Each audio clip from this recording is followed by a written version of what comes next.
Kaonti ma Kisumu nitiere ong'ala manyime mar bero bomano e rang'iny mar lony manyasani motisi gi dholiech ne Geospatial Physical Planning, chenro mibiro sidhi ayanga tarik 30 dweni.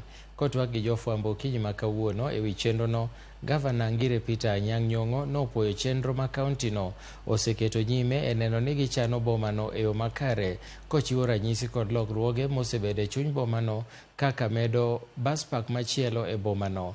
Bende nomedo lero kaka chenrono biro jiwo weche mag ler e chuny boma ma Kisumu kod alwora, ka oganda modak e iye kod kuonde duto yuto margi bende biro medore.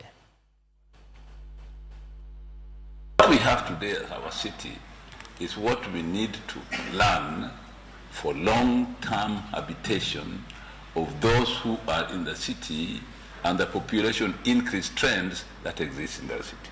First, the citizen must be educated to know that they cannot get rid of their own waste where they live. That waste must be collected.